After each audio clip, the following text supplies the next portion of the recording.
여러분 안녕하십니까? 시사쇼 이것이 정치다의 윤정호입니다. 윤석열 대통령이 어제 저녁 부산의 한 횟집에서 정부 여당 핵심 관계자, 야당 출신 시도지사 같이 식사를 했습니다. 근데 그 나오는 사진이 온라인 커뮤니티에 공개가 되면서 논란이 되고 있습니다. 윤 대통령은 부산 엑스포 유치 지원을 위해서 부산을 방문했던 거고요. 이후에 시도지사들과 회의를 가졌습니다. 국무위원도 있었고요. 이후 만찬을 가진 건데 이걸 가지고 일부에서는 상당히 비판적인 이야기를 하기도 합니다. 자, 횟집 만찬의 성격이 뭐였냐? 왜 하필 거기냐? 이런저런 비판인데요.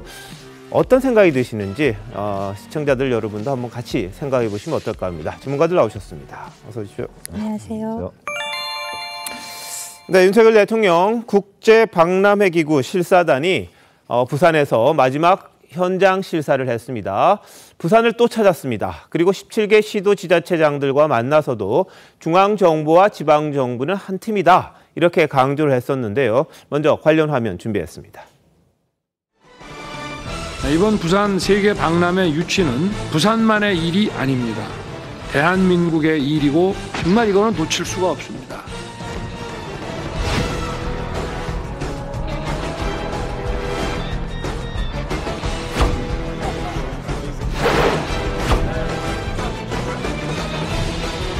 오늘 밤에 저 광안대교를 쫙 해서 불꽃놀이를 멋있게 할 건데 보십시오.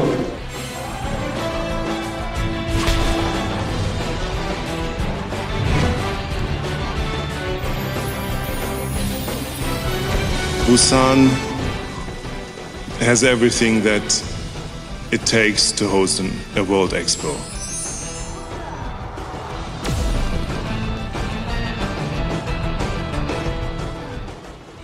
네, 윤석열 대통령 어제 실사단을 깜짝 놀라게 했습니다. 만찬에 또 간 겁니다. 사흘에 이 두 번씩이나 실사단을 맞는 그런 일을 한 건데요.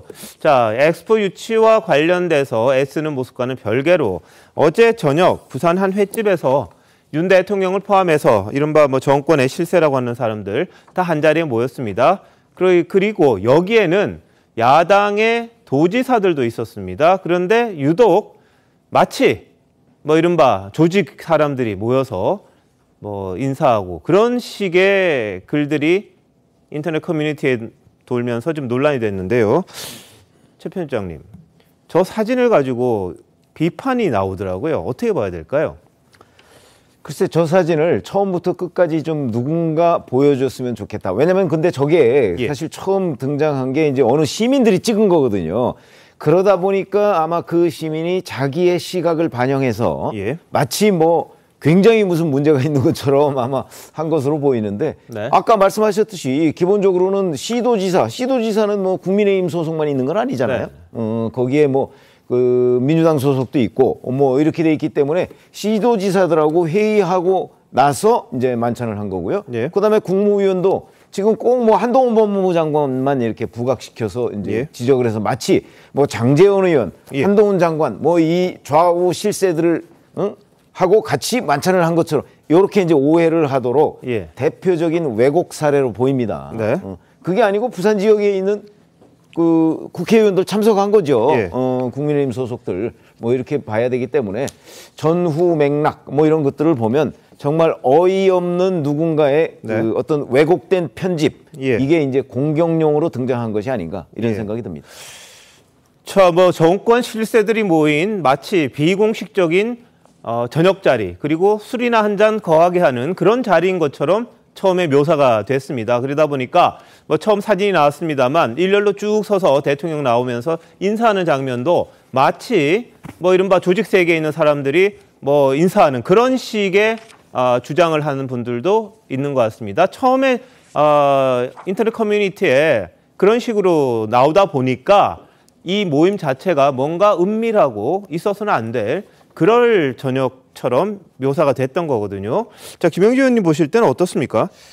글쎄요, 대통령께서 사실 어떤 때는 또 왜 대구만 가냐, 부산을 안 가냐, 그런 얘기 하다가 실제로 엑스포 관련해가지고 엑스포를 지원하기 위해서 갔고 또 국무위원뿐만 아니라 여야 함께 할 수 있는 어떤 자치단체장과 같이 저녁을 먹으면서 그야말로 뭐 국민의 여망이라 할 수 있는 2030년 부산 엑스포를 지원한 또 실사단에 좀 더 감동을 주기 위한 그런 활동은 저는 바람직하다고 생각하고 네. 너무 지나치게 저런 부분들을 그러니까 편집적인 측면을 가지고 예. 또 거기다가 확정 편향적인 뉴스를 달아서 마치 네. 몇몇 소수가 뭐 비밀회담하듯이 또 해서는 안 되는 것처럼 하는 그런 부분들은 좀 적절하지 않다고 보고 예. 저런 모임이 또 광주 비엔날레에서 할 수도 있는 거고 예. 전국을 돌아가면서 하는 것은 좀 바람직하다고 생각이 들거든요. 네. 또 지나치게 또 뭐 어떤 횟집 이름을 가지고 뭐 일자가 들어갔냐 안 들어갔냐 네. 그런 것들도 저는 부산 사람이라서 그런지 저 횟집에 자주 가는 이유는 이름 때문에 가는 게 회가 맛있어서 가거든요. 그래서 예. 또 많은 분들이 바닷가 해변 뷰를 찾다 예. 보니까 그걸 피하는 과정에서 네네. 맛도 좋으면서도 저런 여러 사람이 모일 수 있는 예. 주차 공간이라든지 앞 공간을 생각하다 보니까 저런 모양새가 나온다 그렇게 보여집니다. 예. 부산에서는 나름 굉장히 유명한 횟집을 알고 그렇습니다. 있고 뭐 가격도 그렇게 비싸지는 않은 걸로 알려져 있거든요. 그런데 이 회식 소식 만찬입니다. 비공식 만찬입니다. 시도지사 그리고 주요 부처 장관들, 대통령 이 엑스포 관련 행사가 있었고요. 그리고 시도 지사들과의 모임, 공식적인 모임이 있었습니다.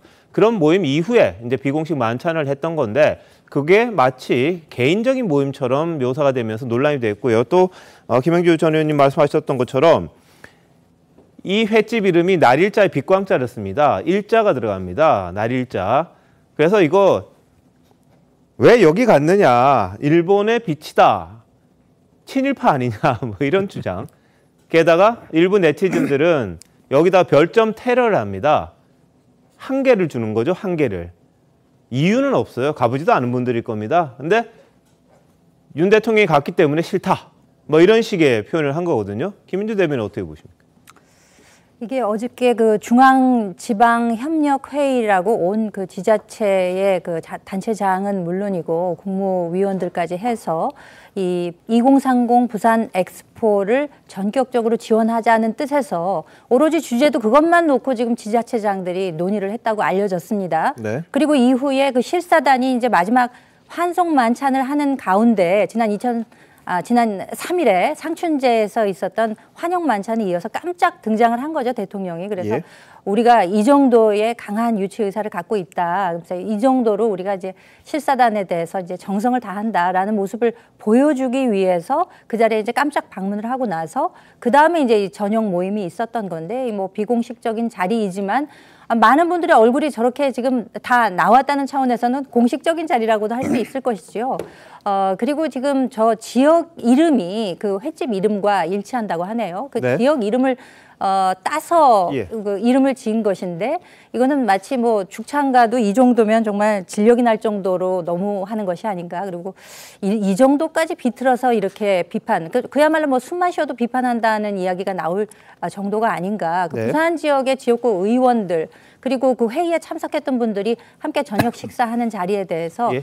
이 정도로까지 왜곡해서 곡해하고 뭐 호도하려는 이런 뭐 일부겠지만 네. 그런 분들이 계신다는 것은 참 아쉬운 장면이 아닐 수가 없습니다. 알겠습니다. 거기다가 뭐 이른바 더 탐사라는 곳에는 이 식당 이름과 관련해서 여러 가지 뭐 우연의 일치인지는 모르겠습니다만 건진 법사의 이야기까지 끄집어내고 윤 대통령의 40년 지기 측근 건물 이름까지 다 끄집어내면서 이게 다 일땡이다 이런 식으로 좀 몰아가고 있는 그런 상황도 있습니다. 그리고 해운대에서 거릴 횟집 하나 생겼다 그러고 여긴 안 가겠다 이야기를 하는데 뭐 그럴 것 같으면은 일식을 아예 안 드시는 게 어떨까 싶기도 한데요. 어떻게 보십니까? 저는 이제 더 탐사도 하는데 얼마 전에 그 한동훈 장관하고 윤석열 대통령이 이제 술자리 왔다. 네. 가짜 이제 보도한 게 더 탐사 아닙니까? 그러면서도 이게 제대로 사과도 안 하고 있고 또 최근에는 이게 가지도 않은 다른 가게를 이게 지목해서 법원에서 이제 그 방영을 못하게 이런 이제 가처분까지 났지 않습니까? 네. 이런 식으로 이게 더 탐사가 가짜 뉴스를 퍼뜨리는데 저는 정말 이게 친일 몰이를 해도 너무 이게 지긋지긋하다 이런 이제 그 생각이 듭니다. 왜냐하면 이게 지금 저희가 광복된 지가 이제 45년이니까 한 7, 80년 다 됐는데 지금까지 이게 이런 식으로 친일몰이를 하는 게 과연 이게 맞는가 이런 데 그 생각이 들고 또 친일몰이 비판을 하더라도 이게 좀 근거를 가지고 해야죠. 이 일광은요 아침 햇살을 가장 먼저 받는 곳 이런 데 그 지명에서 이게 유리된 거예요. 예. 일자만 들어가면 이게 전부 다 이게 일본입니까? 네. 날 일자만 들어가면 예. 전혀 이게 괴담 이게 완전히 가짜로서 괴담 수준에 지금 글을 올리고 있는 거 아닙니까? 네. 따라서 저는 지금 이게 그 더 탐사나 이런 이제 일부 유튜브들이요 지금 플랜카드를 걸고 지금 후쿠시마 원전수 있잖아요. 예. 이것도 이게 가짜뉴스로 옛날에 광우병처럼 그다음에 사드 있잖아요. 사드 괴담. 네. 이것처럼 이게 계속 가짜뉴스를 퍼뜨리면서 예. 국민들을 이게 선동하고 있는데 그 연장선상에서 지금 이게 일광 횟집 있잖아요. 네. 이것도 이게 저는 가짜뉴스를 퍼뜨리고 있다. 예. 이렇게 보고 일광 횟집에서도 저는 이게 강력하게 대응해서 이런 부분을 이게 그냥 명예훼손이나 네. 이렇게 저는 법적 대응을 한번 해버렸으면 어떨까 이런 생각이 듭니다. 예. 이 횟집 관계자는 시사쇼 이것이 정치다의 김미성 기자와 통화해서 이렇게 이야기를 합니다. 지역 이름이 일광이라는 데가 있다. 그래서 쓴 건데 무슨 일본이 거기 왜 들어가냐. 뭐 그렇게 지금 반발을 하고 있는 그런 상황이고요. 별점 테러에 대해서도 참 이상한 사람들이다. 기장군에 있는 일광면 한번 찾아봐라. 이렇게까지 지금 대꾸하고 있는 그런 상황입니다. 그리고 뭐 더 탐사 같은 데선 기장군 일광면이라는 데가 일제 강점기에 만들어진 행정구역이다 이런 주장을 하고 있는데 거기에 대한 팩트 체크도 좀 필요한 거 아니냐. 그 산이 일광산이라고 있는데 해를 가장 먼저 보기 때문에 거기를 일광이라고 했다 이런 유래도 있는 것 같아요. 그래서 이 대통령이 여야 시도지사들이 포함된 만찬을 가진 다음에 나온 사진을 둘러싸고 친일 논란으로 이어지게끔 만드는 이게 과연 적절하냐 이런 비판도 일부에서는 제기가 되고 있습니다. 자, 어떻게 보십니까? 아무래도 좀 시기상의 문제가 있어서 국민들이 지금 불편한 점을 야기했던 게 아닌가 싶습니다. 왜냐하면 이제 잘 아시다시피 옛말에 술은 백성의 고혈이고 안주는 백성의 살이라는 말이 있죠. 그러니까 지금 국민들이 여러 가지 경제적으로도 많이 여유가 없고 힘들어하고 얼마 전에 또 산불, 김진태 지사가 그 자리에도 가 있었잖아요. 여러 가지 지점에서 정부 고위 관계자들 뭔가 책임을 지거나 그런 행정을 해야 되는 관계자들 얼굴을 비치는 것들이 이제 국민들에게 어떠한 시각으로 좀 다가왔을까, 국민들이 그만큼 힘들다는 걸 반증하는 그런 게 아닌가 싶고, 두 번째로는 그 사진에 보시면 알겠지만 일렬로 검은색 어두운색 옷을 입은 남자들이 다 이렇게 줄 서 있고 검은색 차들이 도로에 또 서 있거든요. 이제 그런 것들이 봤을 때 뭐 어떠한 좀 비생산적이고 이제 좀 전근대적 행태, 우리가 결국엔 대한민국이 선진국으로 가야 되는 그러한 대한민국으로서는 이게 과연 이게 뭐 일렬로 서 있고 90도로 인사하고 검은색 차들이 서 있고 하는 게 어떤 장면들을 국민들에게 상상하게 할까, 이게 과연 미래로 나아가는 대한민국일까라는 장면들에서 아마 국민들이 여러 가지 감정을 느끼셨지 않을까 싶고, 특히 더 탐사는 청백전 하는 거 아니잖아요. 그래서 우리가 뭐 사리 분별 없이 비상식적이나 비논리적으로 정말 어떠한 추종이나 비판하는 것 자체는 당연히 옳지 않고, 무엇보다 정치적 혐오를 야기하기 위한 목적으로서 뭔가를 뉴스를 생산하는 것 자체는 바람직하지 않기 때문에 결국에는 뭐 정상적이고 상식적인 나라를 만들기 위해서 언론이 제 기능을 다해야 할 때 필요가 있다고 봅니다. 네. 건전하고 상식적인 제 얘기입니까? 어떻게 보십니까? 일광이라는 이름을 여러 개 끄집어내서 이게 다 연결되어 있는 것처럼 지금 이야기를 하고 있는데 이게 적절한가요? 정치 혐오를 좀 야기하는 측면에서 정상적이지도 않고 상식적이지도 않은 논리라고 좀 볼 수 있죠. 자, 추미애 전 장관이 지금 말씀하신 것처럼 예전에 이 춘향가에 나오는 거 인용을 했습니다. 술은 백성의 고열이고 뭐 이런 그걸 했거든요.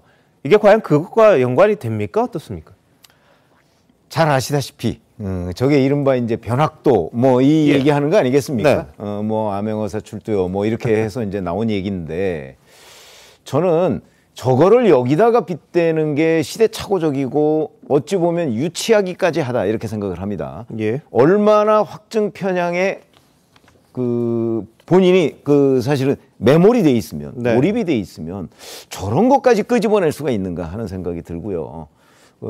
추미애 전 장관은 그래도 그 국회의원을 여러 차례 하고 장관까지 지냈는데 인터넷에 지금 저런 거를 해서 뭐 얼씨구나 뭐 이런 식으로 지금 얘기하는 건 완전히 그 인터넷에 어떤 특정 그 진영 내에 몇몇 사람들, 아주 극단적인 사람들이 할 수 있는 그런 수준의 얘기를 저기에서 할 수 있는 것이 과연 일반 유권자들한테 또는 국민들한테 어떤 평가를 받을 것인가. 예. 뭐 조금 한번 지켜보죠. 뭐 추미애 전 장관이 저렇게 올려놓은 것이 예. 얼마나 어마어마한 지지를 받고 있을 것인가. 아마 네. 그런 것들을 한번 같이 지켜보는 게 그게 오히려 더 저는 흥미롭네요. 예. 제가 이게 추미애 전 장관에게 이런 말 하는 게 저는 너무 황당한 게요. 네. 이분이 2017년에 아들이 논산훈련소 훈련을 마쳤는데요. 예.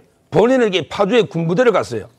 근데 국민의 세금, 혈세를 준 이게 정치자금 카드 있잖아요. 이걸 가지고 이게 그 아들 고기를 사주고 기름을 넣어서 이게 벌금 50만 원 처벌받은 전과자입니다.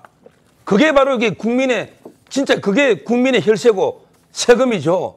정치 자금을 본인은 이게 파주에 가면 쓰지도 않으면서 아들 수료하는데 그 카드를 주가지고 고기를 사줍니까? 그게 바로 국민의 피눈물이에요.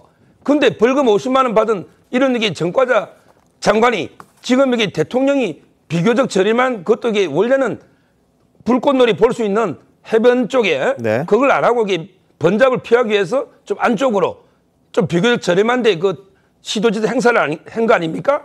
이걸 가지고 저런 식으로 저는 춘향가에 빗대서 비판하는 너무 이게 황당하고 본인의 과거 잘못부터 되돌아봐라. 이렇게 제가 말씀드립니다. 예, 대통령실은요 어제 만찬과 관련해서 회의 연장선상에서 이어진 공식적인 만찬이었다 이렇게 설명을 합니다. 한번 보시죠. 부산 엑스포 개최를 위해서 대통령실과 정부, 자치단체 그리고 온 국민이 함께 뜻을 모으는 아주 뜻깊은 행사였습니다. 행사를 마친 대통령과 장관 그리고 여야 시도지사들은 인근 식당에서 만찬을 함께 하면서 엑스포 지원 방안과 각 시도별 현안에 대해서 논의를 이어갔습니다. 이 자리에서 야당 출신 시도지사들도 윤석열 정부의 성공을 위해서는 여야 없이 협력해야 한다는 뜻을 밝혔습니다. 민생의 현장에서는 협치를 잘 이룰 수 있다는 것을 보여준 상징적인 자리였습니다. 예, 지금 막 들어온 소식 보면 이제 야당 의원들도 이 자리를 비판하기 시작했습니다. 각 자당 소속의 시도지사도 있었습니다만 그 부분과는 무관하게 지금 이럴 때냐, 이렇게 술 마시고 뭐 이렇게 밥 먹고 있을 때냐 이런 비판의 목소리를 높이고 있는데요. 자, 이거는 김영주 의원님 네. 적절합니까? 어떻습니까? 사실 우리나라 현재 국력 정도 예. 하면 대통령과 시도지사에서 일광이라고 하는 그런 수산 그냥 일반 부산 시민들이 자주 가는 횟집에서 회를 먹으면서 저녁 먹는 그 자체가 그렇게 비난을 받을 일인지, 또 하나는 부산 사람들한테 물어보면 정말 웃을 일이에요. 일광이라는 숫자를 그 글자를 가지고 예, 일본어로 해석하는 사람, 부산 사람들은 다 알아요. 일광이 지명이고 네. 기장에 있는 그런 곳이고 해수욕장도 있고 횟집도 유명하다는 걸 누구나 다 아는 예.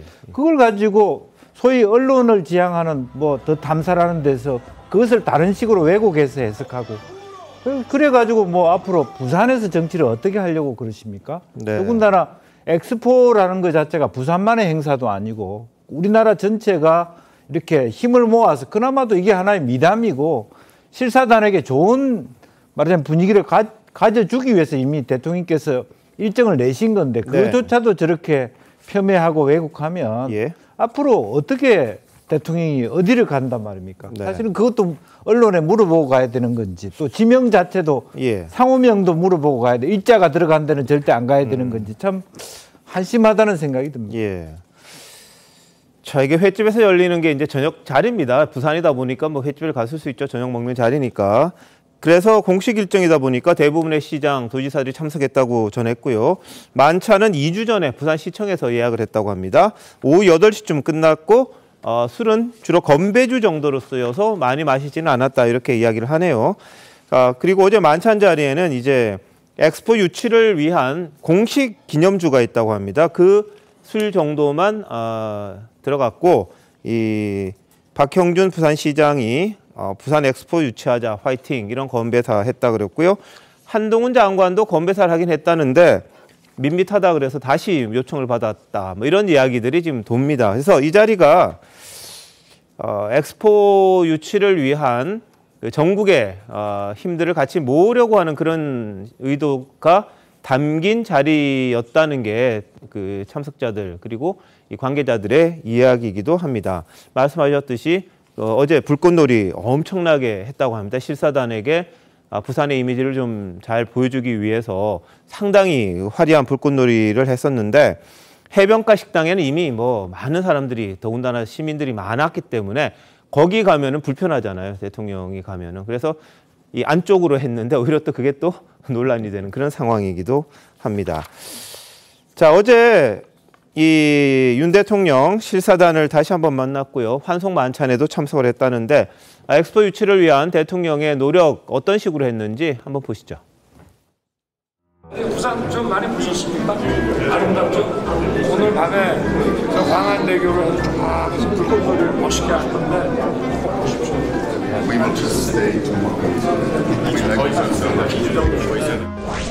또 여러분 여기서 아주 좋은 추억을 많이 남기시기 바라고 하여튼 무엇보다 여러분 아주 좋은 컨디션으로 하여튼 이 출장 잘 성공적으로 마치시기를 기원하겠습니다.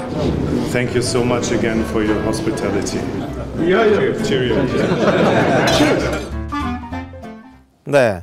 자, 김민수 대변인, 뭐 엑스포 유치 사우디에 뭐 아예 안 될 것처럼 처음에 이야기를 하다가 요즘 많이 따라갔다까지는 나오는 것 같아요. 어떻게 보세요? 그런 희망 섞인 기대가 지금 많은 것 같습니다. 네. 뭐 처음에는 9대1 정도다 이랬는데 지금 우리 뭐 정부에서는 물론이고 시민 여러분들까지 한 마음으로 똘똘 뭉쳐서 이 정도 우리가 유치 의사가 있다는 것을 실사단에게 아주 강력하게 전하지 않았습니까? 예. 이번 일을 계기로 해서 이제 보고서가 6월 달에 작성이 되게 되면 이것 171개국 회원국들이 이것을 이제 회람을 해서 11월 말에 171개국의 이제 투표에 의해서 이제 결정이 되게 되니까 아주 정말 큰 기대 꼭 됐으면 하는 바람을 누구라도 아마 가질 텐데요.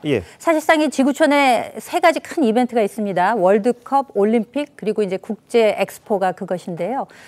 이제까지 이 세 가지를 모두 개최한 나라는 전 세계에서 6나라밖에 없습니다. 우리가 만약에 이번에 2030 부산 엑스포를 유치하게 되면 그 세 가지를 모두 개최한 7번째 나라가 되는 것이기 때문에 그야말로 명실상부한 G7 내용상으로 그런 반열에 오를 수 있을 것이다라는 생각이고요. 우리 뭐 대전이랑 여수에서 엑스포 했었는데 또 엑스포를 하나라는 궁금증을 가지고 계시는 분들도 계실 텐데 이 엑스포라고 하는 것은 인정 엑스포가 있고 등록 엑스포가 있습니다. 그래서 인정 엑스포는 지난번 우리 대전이나 여수에서 했던 것이고 이 등록 엑스포와 같은 경우에는 개최지는 부지만 제공을 하고 그 규모나 기간 그리고 또 주제에 한정이 없기 때문에 부지를 제공하면 각 국가에서 와서 자기네들 비용과 노력과 인력을 가지고 와서 자기네들이 이제 그 국가관을 꾸미게 되거든요. 그렇기 때문에 뭐 550만이 방문을 할 것이다. 뭐 50만의 어떤 그 취업이 발생할 것이다. 그리고 60조 원의 경제적 효과가 있을 것이다. 이렇게 지금 많은 기대들을 하고 있는 가운데 그런 수치를 떠나더라도 지난 서울올림픽 88년에 올림픽이 있었을 당시에 우리나라가 한 단계 업그레이드되는 도약이 있지 않았었습니까? 그렇기 때문에 이번에 만약에 이것이 이제 유치가 되게 된다면 명실상부한 글로벌 중추국가로서 한 단계 뛰어오르는 분명히 그런 계기가 될 것으로 정말 저도 국민의 한 사람으로서 꼭 유치가 됐으면 하는 생각을 간절히 가지고 있습니다. 이 유치를 위해서 어제 제4회 중앙지방협력회의가 부산에서 열린 걸로 알려졌습니다. 뭐 17개 시도 지자체장 다 왔고요. 주요 부처 장관도 왔습니다. 국무총리도 있었고요. 윤 대통령 이 자리에서 중앙정부, 지역정부 다 원팀이다 이렇게 이야기를 했는데 한번 들어보시죠. 이번 부산 세계 박람회 유치는 우리가 반드시 유치해야 할 과제입니다. 부산만의 일이 아닙니다. 대한민국의 일이고 모든 시도의 일입니다. 17개 시도지사님들께서도 다 함께 열심히 뛰어봅시다. 네, 17개 시도지사 다 왔습니다. 그런데 이 오랜만에 만나서 그런지 모르겠습니다만 좀 화기애애했다고 합니다. 그리고 홍준표 대구시장의 말에 웃음이 터졌다는데 어떤 이야기인지 같이 한번 보시죠. 발언자분들께서는 금일 회의 취지를 고려해서 2030 부산 세계박람회 유치 지원 상황에 대해서 논의를 집중해 주셨으면 감사하겠습니다. 예, 서울시장입니다. 서울시는 지난해 10월에 부산시와 엑스포 유치 지원을 위한 MOU를 체결했습니다. 방금 서울시장님 이야기 들어보니까 미리 협력을 많이 한 모양이네. 우리한테는 박영선 시장이 도와달라고 한 적이 없는데 이번 회의 끝나고 박영선 시장하고 다시 협의해서 저희들이 할 일을 찾겠습니다. 네. 오늘 대통령께서 이 주제에 한정하라고 했기 때문에 더 이상 말씀 안 하겠습니다. 네. 자, 어떻게 보셨습니까?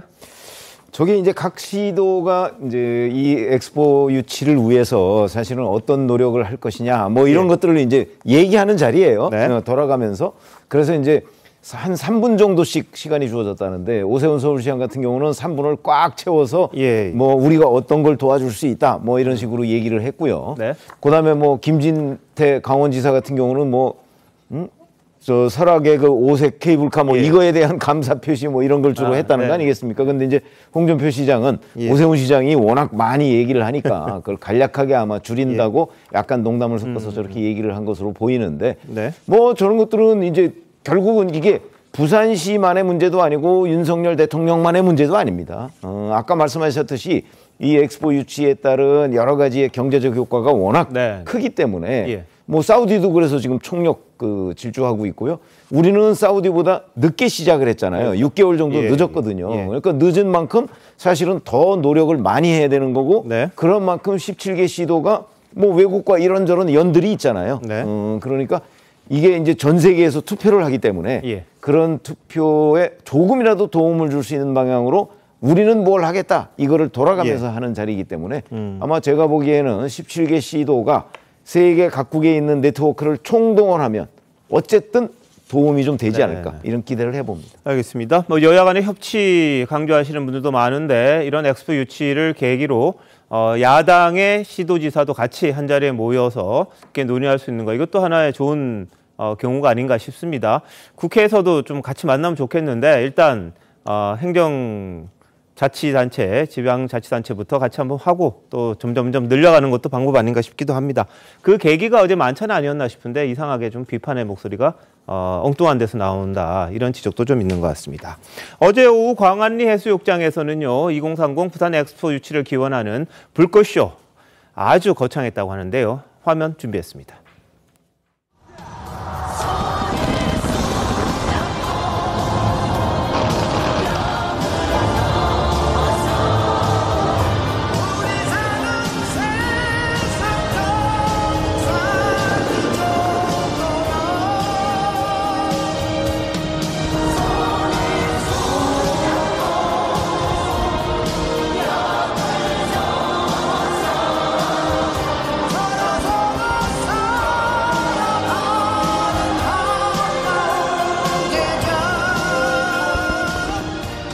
직경 400m짜리 나야가라, 이구아스 폭포 불꽃 30여 분간 장관을 이뤘다고 합니다. 실사단 이거 봤고요. 실사단에서는 야 부산처럼 이렇게 열정 있는 도시는 처음 봤다. 준비가 다 돼 있구나. 이런 이야기를 했다는데 실사단 만만치 않을 겁니다. 보는 건 보는 거고요. 평가하는 건 또 객관적으로 평가를 할 거니까 우리 총력전을 벌여야만 가능하지 않을까. 투표는 171개 회원국이 한 표씩 행사라는 그런 상황입니다. 그래서 만만치 않고 끝까지 저희들이 최선의 노력을 다해야 되지 않을까 싶습니다.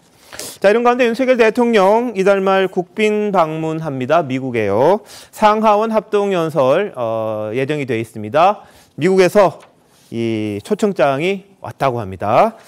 자, 우리나라 대통령 6명이 미 의회에서 연설을 했습니다만 그중에 이승만, 노태우, 김대중, 박근혜 전 대통령 4명은 영어로 연설을 했습니다. 윤석열 대통령도 아마 이번에 영어 연설을 한다고 하는데요. 자, 노태우, 박근혜 전 대통령의 연설 장면 한번 보시겠습니다. 노태우 대통령은 미국 상하이 양원 합동회의에서 연설했는데 1954년 이승만 대통령에 이어 두 번째였습니다. Mr. Speaker, Mr. President. 나는 먼저 미국 상하양원 합동회의에서 연설하는 특전을 주신 데 대해 여러분께 감사드립니다. I'm privileged to stand in this chamber, this hallowed ground of freedom and democracy, to speak about our friendship and our future together. 네, 자, 일부 야당 의원은 물음표를 여러 개 써가지고 왜 영어 연설하냐 이런 주장을 하기도 하는데 서정욱 변호사 어떻게 보십니까? 제가 보기에 한동훈 장관이 하면 걱정이 안 되는데 윤석열 대통령이 하니까 상당히 기대도 되면서 좀 이게 걱정도 되는. 왜냐하면 이게 긴 연설을 제가 직접 들어본 적이 없었어요. 한동훈 장관은 이제 미국에서 변호사 자기까지 딸 정도로 영어에 능통한. 지난번에 회의 가서 하는 거 한번 보여드린 적이 있습니다. 그런 상황이고요. 네. 아마 이제 역대 대통령 중에 우리 초대 건국 대통령 이승만 대통령은 이제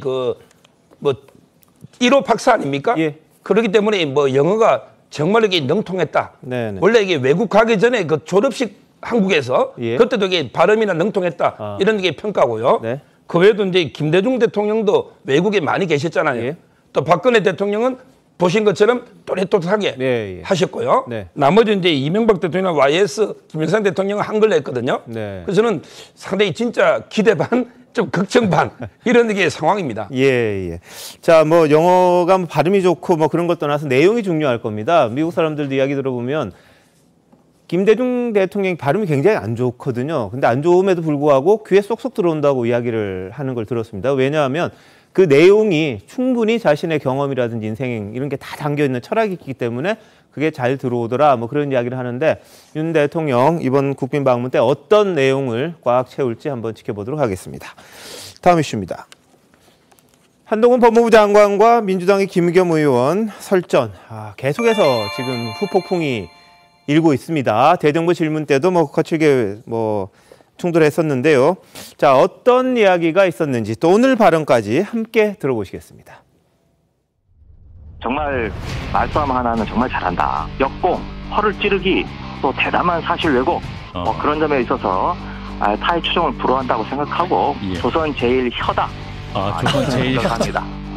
덕담하신 걸로 생각하고요. 저도 덕담 한마디 드리면 거짓말을 끊기 어려우시면 좀 줄이시는 것도 좋을 것 같다는 생각이 듭니다. 국회에서는 자기 잘못 지적받으면 호통치고 고압적으로 말 끊은 다음에 끝나고 나면 라디오 달려가셔서 그렇게 없는 자리에서 욕하고 뒤풀이 하시는 게 요즘에 민주당 의원들 유행이신가 봅니다. 한동훈 장관이야말로 매번 국회나 법무부 앞에서 기자들에게 모든 사안들에 대해서 독서를 퍼붓고 있지 않습니까? 최근에는 편의점에 간 한동훈 해가지고 SNS에서 유행을 하고 있던데 한번 찾아보십시오. 저도 봤어요. 그 한동훈 장관 특유의 화법을 잘 묘사를 했더라고요. 그래서 저는 라디오 뒤풀이 이렇게 표현했던데 법사위에서 앞풀이를 하자. 이렇게 제안을 해보고 싶습니다. 저는 제가 말하던 대로 하는 거죠. 저는 공적 인물이니까 저는 풍자의 대상이 돼도 된다고 생각합니다. 그런데 민주당 분들이 저한테 너무 관심이 많은 게 좀 신기하긴 합니다. 다만 그분들이 저한테 국회에서는 반박하지 않고 라디오 달려가서 저 없을 때 뒤풀이하거나 이런 거 만들어서 열심히 돌리지는 않을 것 같아요. 오히려 이런 거 얘기 나와서 국민들께서 다시 한번 찾아보실 수 있을 것 같아서 저는 좋은 것 같습니다. 자, 김의겸 의원과의 설전은 유명합니다만 이제 장 외에서도 자신 양쪽에 서로 태도를 가지고 서로 비판하는 모양새가 계속해서 이어지고 있는데요. 자, 전수희 대변인 어떻게 보세요? 민주당에서 한동훈 법무부 장관에 대한 별명이 있습니다. 바로 동훈서답입니다. 동훈서답이요? 네. 이런 식으로 뭔가 국무위원에게 질문했을 때 해당되는 질문에 대한 대답을 하는 게 아니라 그 상대방에 대해서 인신공격이라던가 다른 대답을 하기 때문에 이런 별명이 붙은 건데요. 국민들이 보시기에 과거에 이제 한동훈 장관께서 추미애 장관에게는 국민이 검사일 때 일개 장관이라고 하셨고 본인이 장관이 된 뒤에는 국회의원들에게 본인은 일국의 장관이다. 봤을 때 이게 정말 철저히 검찰 중심주의, 검사 우월주의적 태도로 한동훈 장관이 일관하고 있구나. 이거를 좀 국민들께서도 느끼시지 않을까 싶습니다. 네.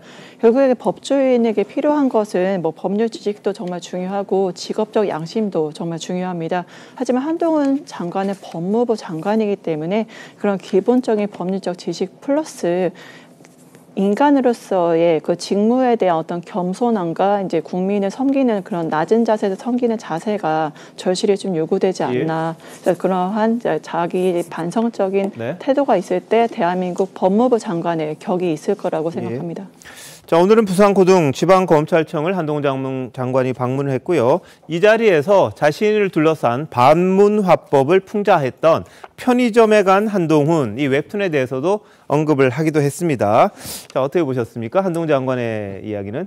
글쎄, 저 웹툰에 대해서 보는 자기가 풍자의 대상이 돼도 좋다 이렇게 얘기를 했지만 속으로는 별로 그렇게 썩 유쾌하지는 않을 것으로 보여요. 왜냐하면 저 웹툰 자체가 한동훈 장관의 그 답변 태도를 꼬집기 위한 거잖아요. 그렇죠? 진짜 그걸 덕담을 해주기 위해서 한 거는 아닌 것으로 보고 누군가 저걸 만든 거는 한동훈 장관의 화법이 약간 아까 동훈서답 얘기를 했습니다만은 그런 식으로 꼭 반문화법으로 해서 본인을 합리화한다. 아마 이런 메시지를 담고 있는 것으로 보여서 기분은 안 좋겠지만 그렇다고 해서 그것을 본인이 막을 수 있는 입장도 아니지 않습니까? 그러니까 받아들이는 것인데 저는 조금 다른 관점에서 보는데 사실은 한동훈 장관이 언론 프렌들리해요. 왜냐하면 다른 분들은 사실 들어갈 때 일부 기자들이 하면 답변을 안 하거나 이재명 대표 요즘에 기자들 질문에 거의 답변 안 하잖아요. 근데 한동훈 장관은 꼬박꼬박 답변을 해요. 그러다 보니까 중간에 언론을 사이에 두고 한동훈 장관과 지금 김의겸 의원이 마치 서로 말싸움을 하는 듯한 그런 양상이 전개되고 있는 거거든요. 그렇기 때문에 저는 기자 출신으로서 언론 프렌들리한 장관이 있으면 그거는 바람직하다고 봅니다. 그게 알겠습니다. 곧 국민과 소통하는 방법 중에 하나고 다만 한동훈 장관의 그 여러 가지 그 어떤 소통 스타일 이게 이제 과거의 법무부 장관과는 좀 다르게 굉장히 특색이 있기 때문에 지금 논란이 되고 있는데 개인적으로 보면 저런 한동훈 법무부 장관과 김의겸 의원 간의 저런 공방 이걸 보고 과연 국민들은 어떻게 평가할 것인가 저도 자신은 없는데 그런 점이 아마 나중에 여론조사 등등으로 좀 나오지 않을까 이런 생각도 듭니다. 알겠습니다. 일부에서는 한동훈 장관의 화법에 대해서 처음에는 굉장히 눈길을 끌다가 요즘은 좀 과한 것 아니냐 이런 지적을 하는 분들도 계시는 것 같아요. 근데 한 장관이 지금 정치를 하는 건 아니니까 아직은 장관으로서의 역할에 충실해야 될 것 같고 그 과정에서 오늘 마약 범죄 수사에 대한 중요성을 또 언급을 했습니다. 마약에 대해서는 과하다는 소리가 나올 정도로 강력하게 단속해야 된다. 물론 절차는 지키더라도 이렇게 이야기를 했습니다. 그러면서 최근에 마약이 5배밖에 안 늘었으니까 검찰이 마약 수사하면 안 된다. 이런 말을 한 의원에 대해서도 비판했거든요. 어떤 의원이 예전에 무슨 말을 했는지 그리고 오늘 한동훈 장관 뭐라고 했는지 같이 한번 보시겠습니다. 우리 마약류 실태가 대통령이 나서서 마약과의 전쟁을 선포할 만큼 그렇게 심각한 상황이냐. 5년 사이에 불과 5배 늘어난 수준입니다. 이것을 가지고 대통령이 나서서 또 법무장관이 나서서 마약과의 전쟁 이렇게 얘기하는 것은 뭔가 의도가 불순해 보이는 겁니다. 5년 사이에 5배 증가가 그렇게 마약과의 전쟁을 선포할 수준은 아니죠. 애들을 학교 보낼 때 마약 조심해라 부모들이 말하고 이래야 되는 나라가 되면 되겠습니까? 대한민국 그런 나라가 아니었지 않습니까? 마약이 한 5배 정도밖에 안 늘었으니까 검찰이 마약 수사하면 안 된다는 식의 대처로는 그런 나라 될 겁니다. 최선을 다했다는 말로는 부족합니다. 과하다는 소리 나올 정도로 악소리 나올 정도로 강력하게 단속해야 한다고 생각하고 검찰이 그 역할을 다할 거라고 생각합니다. 네, 자 어떻게 들으셨습니까? 저는 마약이 정말 이게 심각한 게요. 작년에 그 통계를 보면 마약 사범인 18,395명 이 구속이 됐어요. 처벌이 엄청나게 빠른 증가 속도고요. 근데 심각한 거는 30 이하, 그러니까 10대, 20대 있잖아요. 이 비율이 59.7%입니다. 이 말은 청년층의 젊은 층이 급속히 번지고 있다는 거죠. 마약 압수물이 5년 동안에 8배 늘었어요. 8배. 그다음에 황운하 의원은 5년 동안에 5배? 이게 작은 겁니까? 5년 동안에 5배 늘은 게 작은 겁니까? 이런 의식을 가지고 저렇게 되겠는가? 이런 생각이 들고 네. 이번에 그 검찰에서 서울, 인천, 광주, 부산 마약 이제 그 전담 특별수사팀을 신설했거든요. 예. 저는 국가가 총력을 기울여서 마약 청정국의 지위를 회복할 수 있도록 네. 총력을 기울이 되고요. 예. 우리가 이게 중국이 근대 중국이 무너질 때 그게 아편전쟁이 개개된 거 아닙니까? 예. 그만큼 이게 국민의 해로운 게 마약이고 저는 따라서 이게 그 우리 검수완박 중에도 마약을 빼버린 거 있잖아요. 네. 이게 정말 가장 큰 문제였고 예. 다만 이제 그 시행령을 통해서 마약 수사가 가능하게 예. 만든 거는 이제 그 한동훈 장관의 신의 한 수입니다. 네. 신의 한 수. 예. 앞으로 그 마약 사범은 검은 고양이가 잡으면 어떻고 흰 고양이가 잡으면 어떻고 파란 뭐 황묘가 잡으면 어떻고 청묘가 잡으면 어떻습니까? 예. 마약은 이게 누구든지 잡으면 되는 거예요. 네. 경찰도 수사하고 예. 그다음에 검찰도 열심히 수사해서 어떻게든 이렇게 마약을 뿌리 뽑아야 된다 이렇게 네. 봅니다. 알겠습니다. 자, 근데 박범계 의원이 뭐 검찰이 뭐 마약 수사하면은 뭐 과정에서 무리가 있으면 민주당에서 이야기해라 이렇게 또 이야기를 했던데요. 전수민 대변인 그건 어떤 이야기입니까? 검찰 수사하는 게 잘못됐다는 겁니까? 지금 시행령으로 일단 마약 수사 일부분 할 수 있게 해놨지 않습니까? 네, 그거는 박범계 장관님께서 법무부 장관일 때 아마 검찰 내부에서 이제 그 마약 관련 수사가 얼마나 효율성이 있는지 자료와 이제 경찰의 수사에 비교를 하시고 아마 그랬던 것 같아요. 아시지만 검사의 수보다는 경찰의 수가 훨씬 많고 검찰 내부에서도 굉장히 마약에 대해 전문화돼 있지만 경찰이 더 많은 수로 현장에 그 뿌리 깊게 그거를 찾아내고서 발견을 하고 적발을 하고 그거에 대한 대응을 할 수 있다는 관점에서 아마 그런 문제를 제기를 하신 것 같습니다. 예. 하지만 이제 황운하 의원처럼 5배밖에 안 돼서 별로 문제가 안 된다는 인식은 민주당 대다수의 인식은 아니고 네. 당 안에서도 분명히 마약 문제는 굉장히 심각한 문제고 그거를 뿌리부터 뽑아야 되는데 어떠한 방식으로 검찰 주도로 할 것인지 아니면은 이제 경찰 미세혈관처럼 이렇게 뿌리 내리고 있는 경찰이란 효율적 조직을 이용해서 이거를 잡을 것인지 그 방법론에 있어서 좀 차이가 있는 것으로 보입니다. 예. 이 마약이 어느 정도 심각한가는 그 일반 국민들이 뉴스를 통해서도 아마 체감을 하실 겁니다. 요즘에 보면은 거의 하루에 한 건 이상의 마약 관련 보도가 이어지고 있는데요. 이것은 과거 무슨 유명인이 마약을 했다던가 이런 것을 호기심 어린 차원에서 보도하는 것과는 정말 차원이 다른 지금 마약과의 전쟁을 정말 선포해야 되는 예. 그렇기 때문에 윤 대통령도 어린 학생들에게 마약이 타져 있는 음료를 이를테면 대체역 인근 그렇게 오픈된 장소에서 실제로 시음용으로 나눠줬다는 이런 뉴스를 접하고는 굉장히 충격을 받았다는 보도가 전해졌는데요. 예. 이 마약 수사라고 하는 것은 특별한 그 노하우가 필요합니다. 검찰에서 가지고 있는 노하우와 그리고 또 경찰들이 직접 할 수 있는 현장에서 뛸 수 있는 노하우가 합쳐져서 예. 이거 지금 잡지 않으면 정말 어떤 심각한 지경에 이를지 예상할 수가 없는 상황이고 예. 오늘 보도만 보더라도 약 40여만 명이 투약할 수 있는 필로폰이나 합성 대마 이런 것들을 압수했다고 하고 예. 또 그것을 거래시키는 조직 중에는 10대가 주축이 돼서 되어 있는 그 조직들을 또 검거했다고도 하는데 예. 이런 상황에서 누가 수사를 하는가가 왜 중요한가 아까 예. 서 변호사님도 말씀하셨다시피 지금은 총력을 기울여서 모든 수사 주체가 동원이 될 수 있다면 가용 능력을 다 동원해서라도 네. 지금 뿌리 뽑지 않으면 정말 위험한 지경에 갈 수 있다 그렇게 생각이 됩니다. 예, 자 마약과의 전쟁 윤 대통령도 지시를 했고요. 한동훈 장관도 의지를 갖고 있는데 버스를 타고 가다가 투약을 하면서 알리고 이런 식이 될 정도로 정말 언제 이렇게 됐나 싶을 정도입니다. 철저하게 좀 단속하고 뿌리 뽑았으면 좋겠습니다. 자, 이런 가운데 오늘 이재명 대표의 측근으로 불리는 정진상 전 실장의 3차 공판이 있었습니다. 자, 오늘 재판에서는요, 정 전 실장 측이 검찰이 제시했던 주요 증거에 대해서 반박을 했고 검찰이 또 재반박하면서 상당히 공방이 치열했다고 합니다. 재판부가 중재했는데도 불구하고 양측이 소리가 좀 높아지고 의견 충돌 계속됐다고 하는데요.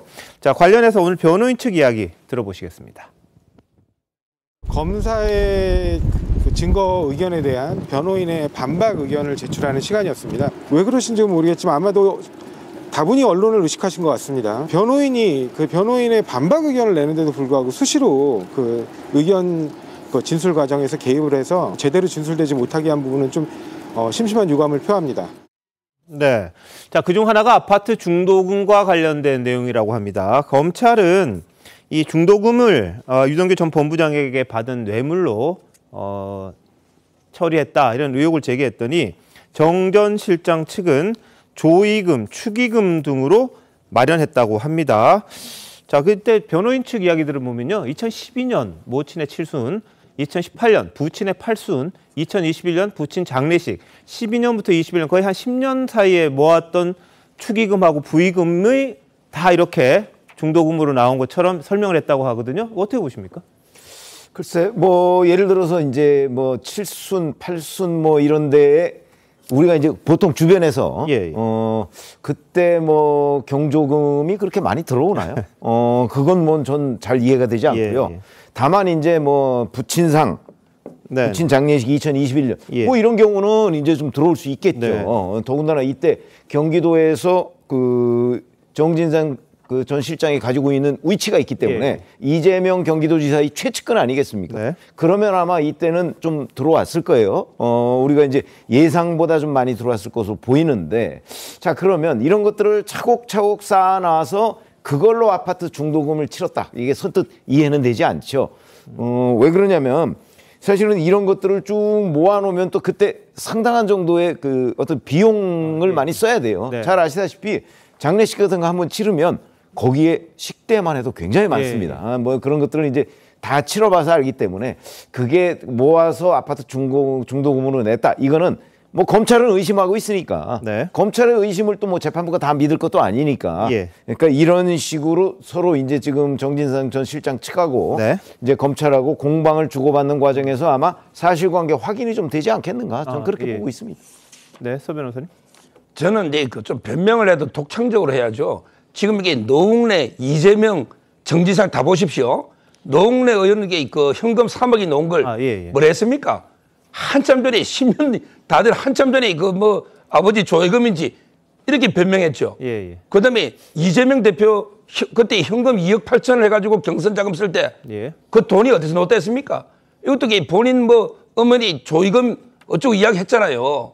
그다음에 이번에 정지상도 또 이게 뭐 잔치 자유금, 전부 정치인들은 현금을 엄청나게 쓰면서 문제 될 때 변명할 때는 전부 조의금, 부의금 뭐 이렇게 되고 있지 않습니까?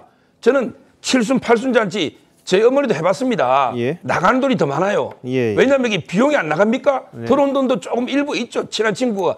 근데 그걸 가지고 중도금 치른다? 이거야말로 이게 좀 변명도 다 똑같은 변명을 하고 있지 않습니까? 저는 이제 재판부에서 현명하게 판단할 걸로 봐요. 자, 근데 뭐 축의금, 부의금으로 들어온 현금을 ATM을 통해서 지급했다, 이렇게 주장을 하고 있어요. 자, 전 변호사 어떻게 보세요? 결국에 사실 여부는 뭐 ATM 특유 그 계좌라든가 검찰에서 확보한 증거 통해서 뭐 확보가 되겠죠. 근데 여기서 주로 쟁점은 주로 이 대장동과 정진상 실장 그리고 이재명 대표가 관계가 있느냐, 결국 그게 핵심일 텐데, 잘 아시겠지만 천화동이 1호에 이제 이재명 대표에 대한 이제 그 내용 중에서 지분 428억 원 지분 약정 내용이 이제 검찰의 공소장에서 빠지거든요. 그 내용이 맨 처음에 들어간 것도 바로 유 전 본부장의 진술에 따라서 들어갔다가 최종 공소장에서 그 지분 약정 내용이 빠집니다. 결국에 이런 식으로 대장동 관련 사건들, 뭐 다른 사건도 마찬가지지만 관계자들의 진술에 따라서, 그리고 그 앞뒤 말이 달라지는 그 진술을 검찰이 의존을 해서 이렇게 구체적인 증거 없이 진행을 하고 있다는 게 지금 문제가 되고 있고, 결국에 이 모든 것들은 재판부에서 명명백백히 밝혀질 것으로 보입니다. 자, 그리고 이제 정 전 실장 측에서 오늘 반박한 내용 중에 하나가 유동규 전 본부장이 공사, 그러니까 도시개발공사죠, 이 관용차를 타고 시청에 들러서 금품 건넸다 그랬는데 허구다. 왜냐? 그날 유 전 본부장이 병가를 냈던 날인데 관용차 못 탄다, 이런 주장을 했습니다. 그리고 뭐 CCTV와 관련해서도요, 유동규 전 본부장은 CCTV 피해서 전달했다, 이렇게 주장을 했었는데 그것도 좀 다르다. 왜냐하면 금품 수수한 곳은 CCTV가 찍히지 않은 아파트 3, 4라인인 공터라 그랬는데 정 전 실장 사는 아파트는 3, 4라인이라고 부를 장소가 아예 없다. 아파트 출입구에도 CCTV가 설치되어 있다, 이런 식의 주장을 했다고 합니다. 자, CCTV 피했다는 주장 한번 보시죠. 집으로 오라 했으니까. 네, 집으로 오라 했으니까 집으로 간 거죠. 아무래도 엘리베이터는 상식적으로 CCTV가 있다 생각하니까 그 사람 이제 배려해가지고 혹시나 그래서 그냥 무거운 몸을 두고 5층까지 걸어 올라왔던 건데 엘리베이터는 뭐가 있냐면 몇 층 가는 게 나오잖아요. 근데 계단 가면은 몇 층 가는지는 최소한 안 나오니까 어쨌든 좀 뭐 보여주고 싶었어요 그때는. 형제들이 그러니까. 그래서. 시장실 앞 열린 공간에 본인의 자리가 다른 집원들에 둘러싸여 있었기 때문에 구조상 뇌물을 받는 건 불가능했다 이렇게 돼요. 직원 2명이 앉아 있었는데 그러니까 없을 때도 있고요. 그리고 거긴 또 사각지대에 있는 것으로 알고 있습니다. 그러면 그때 뇌물을 주셨다고 했을 때는 책상에 넣어놓기도 했고요. 창 쪽으로 바깥 창 쪽으로 있는데 거기서는 CCTV 안 보입니다. 네.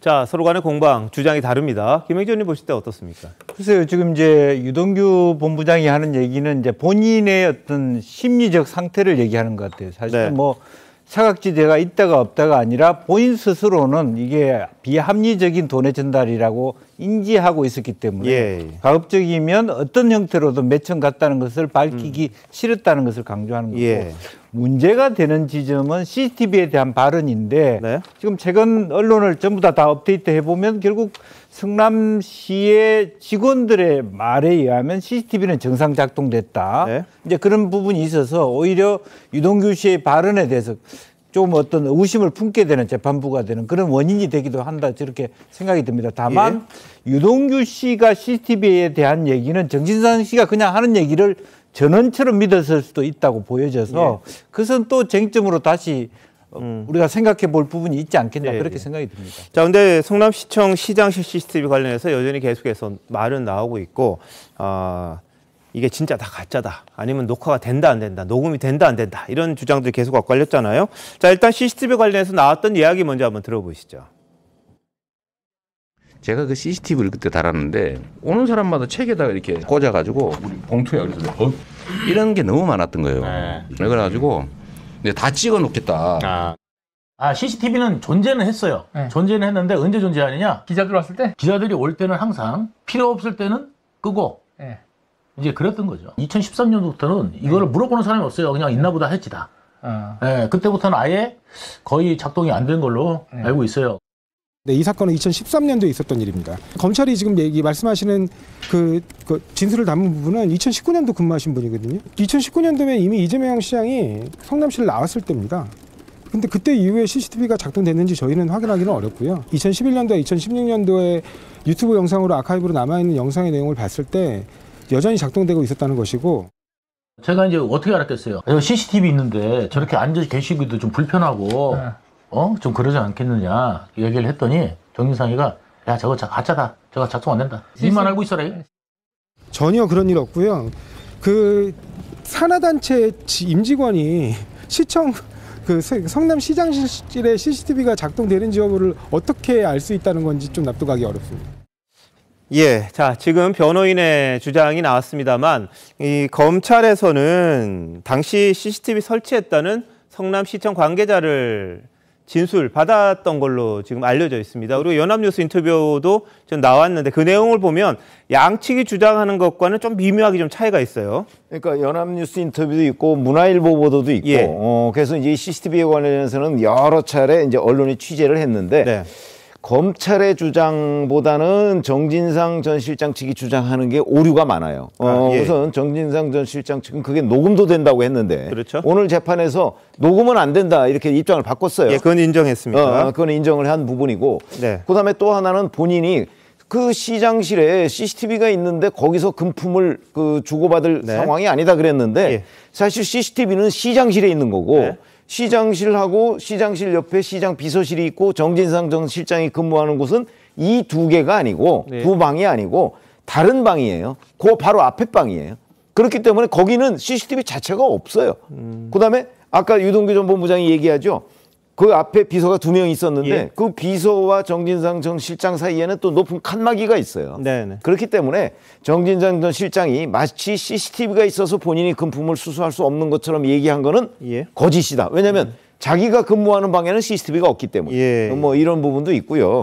그다음에 아까 조상호 변호사가 뭐 거기에 뭐 여러 가지 뭐 CCTV가 다 작동되고 있다 이렇게 얘기하는데 네. 제가 알기로는 검찰이 당시에 그 비서관도 조사를 한 것으로 알고 있고요. 근데 2011년에 저게 그 CCTV를 설치했거든요. 네. 근데 2011년부터 2015년 그 사이에 그러니까 이때가 대장동과 관련해서 가장 활발하게 무슨 그 뭐 결제도 이루어지고 뭐 이런 시절 아닙니까? 네. 근데 이때 녹음이 된 흔적이 별로 없다는 거 아닙니까? 네네. 그걸 왜냐면 그 녹음된 거는 바로 그 시장 비서실에 있는 비서관 한 명이 자기 컴퓨터에서 확인하도록 돼 있는데 거기서 그걸 확인한 흔적이 없다는 거예요. 그러니까 이런 것들을 종합적으로 다 내고 재판부도 이 CCTV와 관련한 증언을 아마 들어볼 걸로 예상이 됩니다. 본인이 확인을 해보겠다고 그랬기 때문에 그렇게 돼 있습니다. 그렇게 되면 이 각각의 주장에 대해서 어디까지가 오류인지가 명확히 드러날 걸로 봅니다. 자, 뭐 양쪽 주장보다는요. 당시 실제로 설치했던 사람이 있으니까 특정이 됐습니다.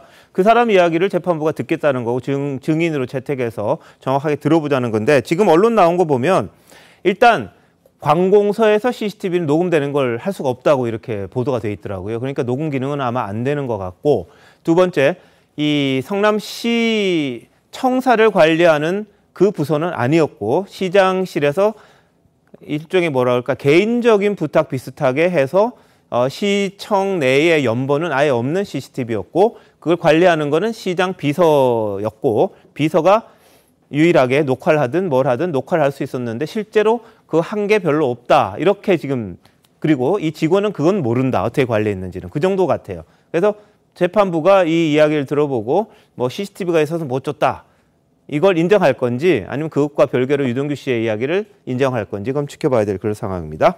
자, 이런 가운데 정준상 전 실장, 김만배 씨, 김용 전 부원장 보석 신청을 계속해서 했습니다. 그런데 재판부가 조금 부정적인 느낌의 이야기를 오늘 한 걸로 알려졌어요. 전수미 변호사 어떻게 보세요? 이거 보면 이런 이야기 했거든요. 이 사건 다수 관련자들이 증거인멸을 시도했고 자해 시도까지 했다. 보석할 것인지 여부, 허가하면 조건은 뭔지 고민된다. 이런 이야기가 재판부에서 나왔다는 건데 이거는 안 해주겠다는 뜻입니까? 어떻습니까? 네, 뉘앙스로 보면은 조건, 보석 허가 시 조건을 무엇으로 할지 그러면 한번 보석을 허가해야 된다면 명분이 필요한데 무엇으로 해야 될지 모르겠다. 명분을 찾을 수 있을까라는 그런 질문을 던진 것으로 보이고 왜냐하면 유동규 전 본부장도 그렇지만 정진상 전 실장도 지금 말이 바뀌고 있잖아요. CCTV도 녹음된다고 했다가 안 된다고 하고 그런 이제 말이 바뀌고 있는 상황이나 뭐 증거 인멸이나 여러 가지 정황들이 재판부에서는 고려하지 않을 수밖에 없기 때문에 그런 것도 총체적으로 고려해서 보석 허가를 한다면 도대체 어떠한 명분을 해야 될지 그 지점을 고민할 수밖에 없지 않을까 싶습니다. 예. 제가 보기에 그 보석의 결격 사유가 있거든요. 네. 보석의 결격 사유가 이제 그 증거인멸이나 그다음에 도주 우려인데요. 저는 이제 그 도주 우려는 좀 약하다 봐요. 왜냐하면 이게 지금까지 수사에 협조한거나 사회적 지를 보면 이게 도망갈 염려는 적다고 봐요. 그렇지만 이게 증거인멸은 상당히 농후하다 봅니다. 왜냐하면 옛날에 그 정진상, 김용 이분이 유동규 씨 압수수색할 때요. 그때도 통화도 여러 차례 했고 또 핸드폰을 버리라는 말도 하고 이렇게 인멸했던 적이 많고요. 그다음에 그 김만배 씨하고도요. 상당히 그 통화나 여러 가지 회유나 이런 게 많이 나오지 않습니까? 관련자들이 얼마든지 입을 맞출 수 있기 때문에 저는 증거인멸 이게 있다면 보석의 결격 사유거든요. 그리고 이제 그 특히 그 김만배 씨는요. 옛날에 극단적인 선택을 하기도 했습니다. 이런 것도 이게 중대한 결격 사유예요. 왜냐하면 이게 또 아무래도 이게 안에 수감됐을 때 또 이게 신변이나 이런 게 보호가 용이하기 때문에 여러 가지 이유로 저는 어렵지 않을까 봅니다. 그리고 뭐 서로 만나서 뭐 혹시 입 맞추는 것 아니냐 이렇게 검찰에서는 이걸 가지고도 이제 보석 안 된다 이런 주장을 했다는데 어떤 판단 내릴지는 좀 봐야겠습니다. 자, 이재명 대표의 선친 무덤을 둘러싼 흙주술 논란. 이상한 해프닝이 돼버렸죠. 부모님 묘소를 누가 파헤쳤다. 의미 알 수 없는 세 글자 적힌 돌 묻었다. 자신에 대해서 흉매다. 저주하려고 했다. 이런 주장을 이재명 대표 측에서 했었습니다. 그런데 길을 보충하기 위해서 문중에서 한 걸로 지금 드러나면서 참 이 대표 입장이 좀 민망해졌습니다. 자, 관련해서 그때 당시 주장 한번 보시죠. 이재명 대표가 얼마나 두려우면 이재명 대표의 부모님 산소에까지 찾아가서 살, 명, 생이라는 글자 저주의 글자까지 써놓았겠습니까? 날생자하고 발걸명자하고 기운기자 이 세 글자가 기운이 나오게 해달라고 하는 주관적 의미거든요. 일제시대 말뚝박기를 연상케 합니다. 자손 대대에게 저주를 퍼붓는 이러한 폐륜적 범죄는 반드시 범인을 색출하고 그리고 그 배후 세력을 밝혀야 합니다.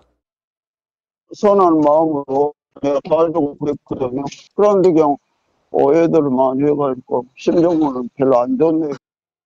네. 자, 해당 인사는 이제 문중에서 도와달라고 그래서 가서 생명기. 이분은 이걸 그 상표 등록 같은 것도 했더라고요. 그래서 이 본인이 만들었던 생명기라는 걸 이 글자를 적어서 이 기를 보충해주는 의식을 했다는 겁니다. 근데 이게 지금 엉뚱하게 이재명 대표가 흉매다, 어쩌다 그러면서 이제 불거졌던 건데 김현지 대변인 어떻게 보십니까? 그러니까 처음부터 너무 이것을 범죄로 좀 예단을 했던 것이 아닌가 싶습니다. 그 생명살에서 생명기 한 글자만 바뀌었을 뿐인데 이 내용이 완전히 이제 반전의 결과를 갖고 오게 됐는데요. 사실상 아까 그 정청래 의원도 이야기를 하는 것을 보셨습니다만 이재명 대표가 그렇게 두렵습니까? 하면서 이렇게 뭐 저주를 왜 퍼붓느냐라는 식으로 얘기를 했었는데 지금 그게 다 사실이 아닌 것으로 이제 결과가 뒤집어져서 나오면서 네. 좀 묘한 상황이 됐습니다. 실제로 공당의 대변인인데 이모경 대변인이 이에 대해서 예. 아주 급하게 논평까지 냈었거든요. 그렇죠. 물론 뭐 이런 사안이 뭐 반대 측 진영에서 이런 일을 만약에 획책을 했었다면 네. 뭐 배제할 수는 없겠습니다만 그렇게 너무나 성급하게 네. 누가 했을 것인지를 뻔히 안다는 식으로 해서 예. 이렇게 뭐 호도하려는 이런 방식은 매우 바람직하지 않고 네. 어쨌거나 이재명 대표 입장에서는 지금 상당히 모양새가 썩 좋지는 않게 됐다 이렇게 예. 생각합니다. 그래서 본인이 이제 뭐 흉매다 뭐다 이야기했던 거에 대해서는 말이 없고요. 어쨌든 훼손 행위 벌어져서는 안 된다. 하지만 악의 없이 벌어졌으니까 수사 당국의 선처를 요청한다. 지금 이런 입장을 이재명 대표는 냈습니다. 그런데 이 대표가 확실하지도 않으면서 왜 이렇게 성급하게 주술을 걸고 제기했을까? 이런 비판 피할 수가 없습니다. 이 대표가 과거에 윤석열 정부를 향해서 주술 정권, 무당의 나라 이런 이야기 했지 않습니까? 그때 모습 같이 한번 보시죠. 땡땡 법사한테 물어보고 문제가 있는 사람 상대는 주술로 해결하고 부채도사의 부채에 따라 여러분의 운명이 결정되기를 바라십니까? 다시 국내의 지배를 받는 암흑한 과거로 돌아가게 됩니다. 나라가 무당의 나라가 돼서 그런지 아무 관계도 없는 사람이 검찰, 경찰의 강압 수사를 견디지 못해가지고 언론과 검찰이 나를 죽이려 한다 이러면서 돌아가신 분들이 있는데 그게 이재명과 무슨 상관이 있습니까? 참 어처구니 없지 않습니까? 저는 염력도 없고요. 주술도 할 줄 모르고 장풍도 쓸 줄 모릅니다. 아마 생일날에 맞춰서 소환장을 보낸 게 아닌가 그런 생각이 드는데 이재명을 죽이기 위해서 이 살을 쏘는데 잘 안 맞는다. 왜 안 맞냐? 생일을 잘 모른다. 그래서 살을 잘 안 맞는다. 네. 자, 본인은 이렇게 윤석열 정부를 향해서 뭐 주술적인 공격을 했었습니다. 근데 당장 문중에서 이재명 대표의 길을 보충해주는 의식이 있었던 거. 이건 어떻게 봐야 될지 참 곤란하지 않을까 싶기도 한데 어떻게 보실까요? 저는 이제 문중도 아마 이재명 대표한테 말 안 하고 했다. 이재명 대표도 처음에 모르는 것처럼 하지만 제가 보기에 그 알고 저는 했을 가능성이 상당히 높다. 이렇게 저는 개인적으로 생각합니다. 예. 왜냐하면 이게 첫째 문중 어른들이요. 무덤의 위치까지 정확하게 알 정도고 뭐를 이게 6개나 비용 들여가 직관 이렇게 하는데 이걸 굳이 비밀로 해야 될 이유가 없고 또 이게 이재명 대표의 전화번호나 그거는 연락은 금방 되거든요. 네. 안 되면 이게 국회의원에 관해 물어봐도 되고 예. 또 이게 민주당 대표실도 있잖아요. 네. 과연 이게 문중에서 이재명 대표나 그 형제들 있잖아요. 특히 말 안 하고 몰래 했을까? 저는 예. 그 변명을 믿을 수가 없고요. 네. 그다음에 두 번째 문제는 이재명 대표는 이게 과연 글자를 몰랐을까? 제가 처음에 볼 때 둘 중에 하나는 제가 봐도 예. 대충 이게 기자로 보이더라고 저는. 예. 이게 그렇게 애매한 글자가 아닙니다. 네네. 지금 이게 저분이 한글 세대도 아니고 기자와 살자를 구별 못하는 세대는 아니잖아요. 예. 정청래 의원이나. 네. 저는 이게 글자가 기자로 보이면서 그리고 이게 만약에 글자가 안 보이면 예. 하루만 이게 전문가한테 맡기면 알잖아요. 근데 그걸 안 하고 왜 SNS 올리면서 이게 선동을 합니까? 네, 네. 저는 이재명 대표도 그게 두 번째 문제고 예. 마지막으로 이게 문중이 또 문제가 이 사건이 터진 게 언제입니까? 지금 한 달 다 됐어요. 네. 그럼 이게 본인들이 했으면 그때 바로 문제됐을 때 아 우리 문중에서 이렇게 했다. 예. 이렇게 해야 되잖아요. 네. 왜 이제 수사가 확대되니까 잡힐 것 같으니까 이제 와서 하고 뭐 이재명 대표는 이게 복수 난수 이미 엎어진 물을 어떻게 하느냐 용서해 줄게. 이게 뭡니까? 이거.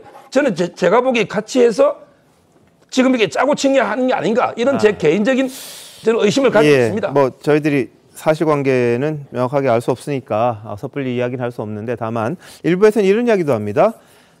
이 대표가 부모 선친의 묘소가 훼손됐다는 걸 알린 시점 그게 뭔가 좀 정치적인 의도가 있지 않았느냐 이런 이야기도 나옵니다. 왜냐하면 본인의 경기지사 시절 비서실장, 초대 비서실장을 지냈던 전모 씨가 극단적인 선택을 하고 발인이 있었던 다음 날 SNS에 갑자기 이걸 공개를 했다 이런 주장입니다. 그러다 보니까 본인의 사법 리스크를 좀 물타기 하려고 했던 것 아니냐 뭐 이런 주장이 일부에서는 제기가 됐어요. 자, 전 변호사 어떻게 보십니까? 결국에 민주당은 이러한 사안들을 타산지석으로 삼아서 좀 행동할 때 행동을 해야 된다라고 생각합니다. 왜냐하면 네. 굉장히 정상적이고 상식적이지 않잖아요. 국민들 다 보고 계시거든요. 예. 이러한 이제 문제 제기나 이제 문제 제기 뭐 주술과 연관시켜서 공격하려는 거 국민들 다 알고 계십니다. 근데 지금 뭐 국민의힘 잘하는 거 아니죠. 그래서 여러 가지 뭐 재난이라던가 국민들 경제적으로 힘들고 민생도 힘든데 그럼 국민의힘이 싫다. 그럼 민주당이 좋다. 대안이 되느냐. 국민들한테 지금 민주당은 대안이 되지 못하고 있거든요. 왜 대안이 되지 못하는가? 왜 국민들에게 다가서지 못하는가? 국민들에게 손 내밀지 못하는가? 선택받지 못하는가? 왜 그러한 민주당인가를 고민하는 시점에 대한다. 예. 비상식적이고 비논리적으로 맹목적으로 추종하는 민주당이 된다면 네. 지금 중도층에 계신 분들뿐만 아니라 국민들 전부가 민주당을 더 이상 바라보지 않을 겁니다. 예. 이거는 민주당에 대해서 하나의 국민들이 주시는 이제 경고라고 보고 가벼이 넘겨서는 안 된다고 생각합니다. 예, 알겠습니다. 하여튼 섣불게 행동한 것에 대해서는 뭐 오히려 참 어떻게 보면 참 곤란한 지경에 이를 수밖에 없는 그런 상황이 됐는데 지금이라도 좀 너무 이렇게 뭐 주술이니 뭐니 이런 것만 자꾸 앞세우는 것보다는 이 냉정하게 이성적인 판단을 서로 간에 좀 했으면 하는 그런 바람입니다. 자, 어제 국민의힘 장해찬 청년 최고위원이 민주당 안민석 의원 아들의 학교 폭력 의혹을 제기했습니다. 오늘 안 의원은 사실 아니다 사과 요구했습니다. 같이 한번 보시죠. 온라인에서 더불어민주당 안민석 의원의 아들로부터 학폭을 당했다는 피해자의 호소문을 접하게 되었습니다. 2012년 피해자가 고2 때 안민석 의원의 아들로부터 지속적인 괴롭힘을 당했다고 호소하는 글입니다. 사실을 확인해 보니까 제 아들 학폭은 없었고요. 그래서 장해찬 최고위원께서 사과해 주실 것을 정중하게 요청드리고요. 저는 이게 일종의 정치적인 좀 의도 내지는 배경이 깔려 있다고 보는데요. 거기에 대해서는 제가 짐작하는 바는 있는데 말씀드리기는 뭐 좀 그러네요.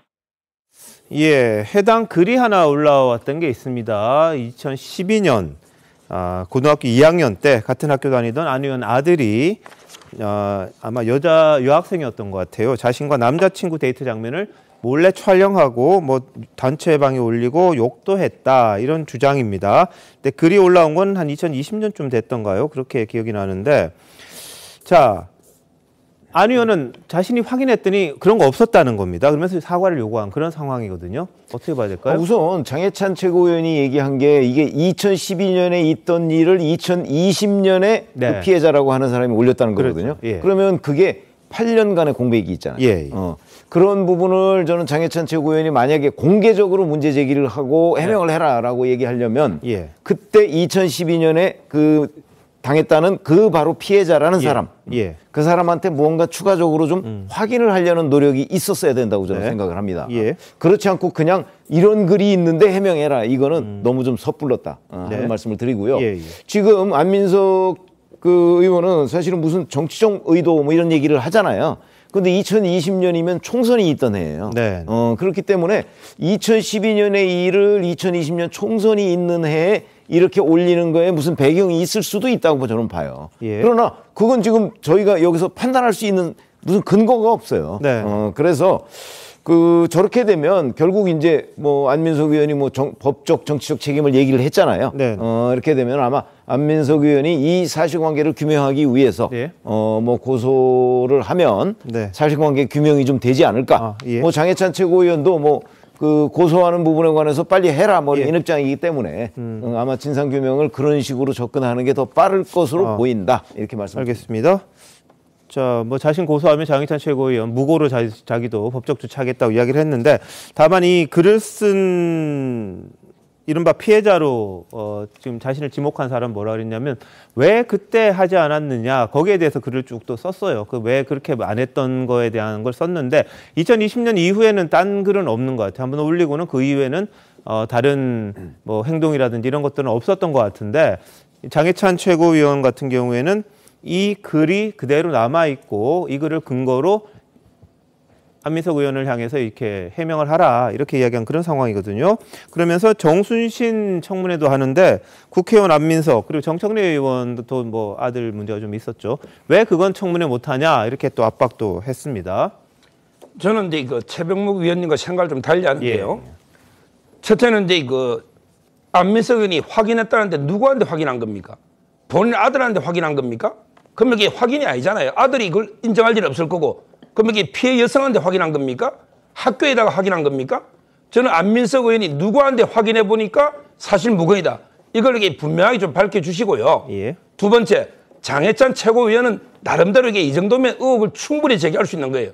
네. 여성이 그 글을 올린 게요. 졸업 사진까지 해가 졸업생을 밝혔고, 예. 그다음에 육하 원칙에 따라서 구체적이고 일관성 있게 글을 올린 거죠. 네. 이걸 장해찬 최고위원이 어디 가서 더 확인합니까? 예. 학교에 가면 이게 개인 기록을 알려줍니까? 저는 이 정도 구체적인 글이라면 네. 충분히 의혹 제기할 수 있다. 이게 이제 두 번째 다른 점이고요. 예. 그다음에 저는 세 번째로요. 결국 이렇게 안민석 의원이 억울하면요. 이걸 바로 저는 청문회를 통해서 밝혀야 된다. 왜냐하면 이게 진실이 서로 엇갈리니까 네. 고소하지 말고 일단 청문회 뭐 고소해도 좋지만 청문회를 통해 밝히고요. 예. 그다음에 우리 정청래 의원도 청문회 된다 봐요. 왜냐하면 이게 그분은 자기 사과문에 보면요. 아들이 40시간 반성에 또 부모가 8시간 교육, 또 이게 가정법원에서 아들 40시간 또 이게 반성에 가정교육 8시간 이렇게 2번 처벌을 받았거든요. 네. 근데 끝까지 졸업할 때까지 전학을 안 보내고 같은 학교에 같이 근무한 거예요. 예. 저는 그 경위가 도저히 납득이 안 되는 거죠.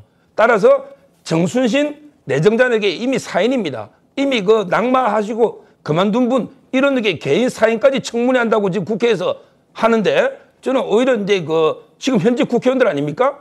정청래 의원은 왜 전학을 안 시키고 있었는지, 예. 그다음에 안민석 의원은 진실이 뭔지 청문회를 통해 밝혀야 된다 봐요. 알겠습니다. 네, 장해찬 최고위원이 문제 제기를 했다면 네. 똑같이 견주어 볼 수 있는 게 바로 김의겸 대변인의 첼리스트 사건이죠. 당사자에게 제대로 확인도 안 한 채로 공당의 대변인이 문제 제기를 했기 때문에 굉장히 문제가 많이 됐습니다. 똑같습니다. 그럼 장해찬 최고위원도 그 당사자 글만 올릴 게 아니라 그 당사자에게 실질적으로 팩트 체크를 한 다음에 거기에 대한 문제 제기를 하셨어야 되는데 그게 됐는지 좀 그것이 의심스럽습니다. 네. 자, 안 의원은 앞서 총선에서 여당이 지면 윤 대통령 그리고 김건희 여사 감옥 갈 거다 이런 이야기 했었죠. 오늘 해명을 했는데 한번 보시죠. 총선에서 국힘이 지게 되면은 레임덕이 있지 않겠습니까? 그렇게 되면 이제 차기 정권을 야당한테 다시 이제 뺏길 거고요. 그러면은 윤석열 대통령과 김건희 여사가 무탈하겠습니까? 아마 감옥 갈 것 같아요. 윤석열, 김건희 여사 이제 감옥 갈지 모른다는 이제 이야기는요. 조금 사실 본인 진위가 왜곡된 건데요. 임기 후에 대통령이 검찰로 소환되는 이런 일이 없기를 바라고요. 네. 단지 지금 윤석열 대통령께서는 좀 더 잘했으면 좋겠어요. 네. 이게 진위가 왜곡됐다는데 해명이 되는 이야기입니까? 어떻습니까? 해명이 안 되는 것 같습니다. 그러니까 바로 이어서 들어보니까 사실은 앞에 한 말과 뒤에 한 말이 다르지 않습니까? 그래서 오히려 더 이런 식으로 뭐 잘 됐으면 좋겠다. 뭐 그런 불행한 일이 되풀이되지 않았으면 좋겠다. 처음부터 그런 얘기를 했었어야죠. 그런 것이 아니고 지금 그 말을 해야 될 때가 아니고 조금 더 팩트 체크 이후에 말하는 좀 그런 신중함이 있었으면 좋겠습니다. 알겠습니다. 잠시만요. 대한민국 이슈의 중심, 시사쇼 이것이 정치다. 여기까지입니다. 다음 주 월요일 다시 찾아뵙겠습니다. 고맙습니다.